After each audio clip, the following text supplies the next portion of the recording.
Hi everybody, it's Trisha the Knitting Lady. It's Thursday night and I will be leaving tomorrow morning for Florida. Hopefully I can get up real early and leave because it's going to be an 8-hour drive to Ocala. I think that's how you say it. That's where I figure I'll stay overnight and then I'll go on to Naples the next day. So things seem to come together today. I got my arrangements for moving. I'm moving everything into a storage unit, and I would do it by myself, but I really don't have the strength, to be honest with you. So it's not going to be a big move. I'm just going to get somebody to move it to the storage unit. And then I'll keep it there until I decide what I want to do, where I want to move. I know you're sick of hearing it, right? It's like, move already.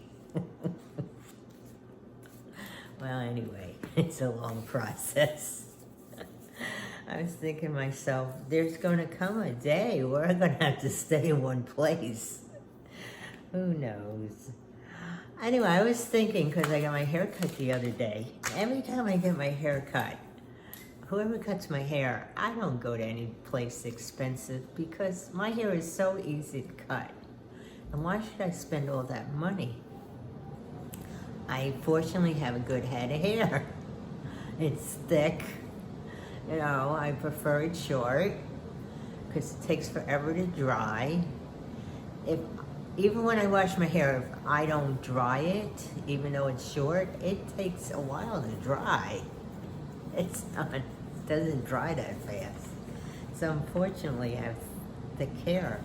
But every time I get my hair cut, one of the hairstylists has to mention I have a cowlick. So I thought to myself, oh, what's the big deal? You know, so I looked it up. And cowlicks are named for the swirling pattern on the hair when a cow licks its calves. You know, it's babies. So virtually everyone has a cowlick. That's what I found out through research. With most of the most visible one found at the crown of the head. Or it could be less obvious at the neck or the hairline by the part. So maybe it's the hairline by the part. I don't know. I don't know what the big deal about it is.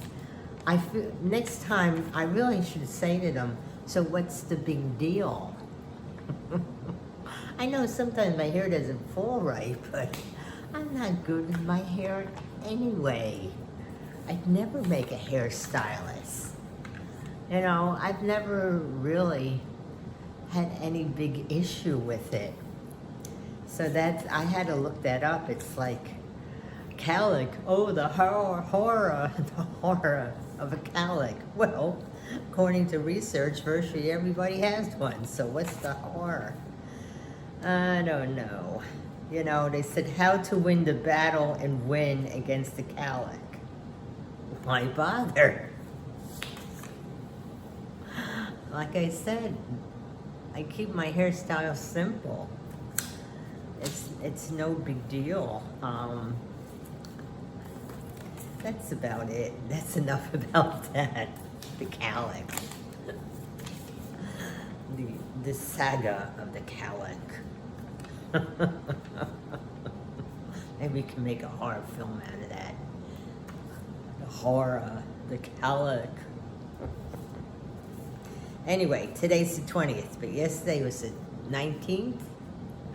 And it was the birthday of Pete Townsend from The Who. I always liked The Who.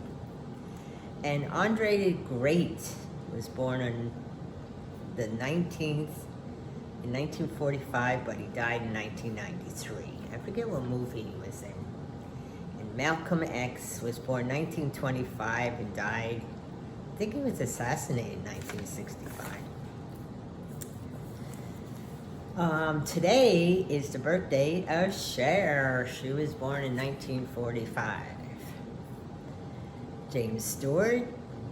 Remember Jimmy Stewart, the actor? I always liked him. He was born 1908, died in 1997. And Dolly Madison. And most people just know her by ice cream. She was the wife of James Madison. I think he was the 6th president, I'm not sure. But she was born in 1768 and died in 1849. She was known as being a good hostess. So I haven't talked about positive quotations in a while. And today it's repairing friendships. So Samuel Johnson, who was a British author, and I forget what he wrote. You should know that. I had to read it in school. If a man does not make new acquaintances as he advances through life, he will soon find himself left alone. A man should keep his friendships in constant repair. Aha. So, we have old friends we value greatly. Some have known us since we were children.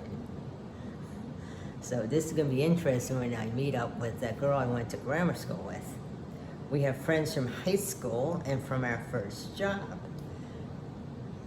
I don't have any friends from my first job.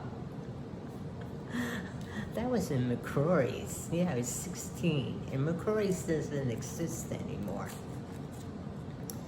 Friends who were at our special events, friends whose parents knew our parents. We keep these friends and make new ones because we are careful to tend to the friendships. We make the phone calls, send the emails, try to get together for a meal. If we haven't heard from someone in a while, we reach out and we don't try to keep track of who calls more often. The important thing is the friendship. Is there a friend I haven't talked to in a while? I won't let one more day go by without tending to our relationship. Okay, and tomorrow, the 21st, the topic is win-win. Joint undertakings stand a better chance when they benefit both sides. And that's from Euripides.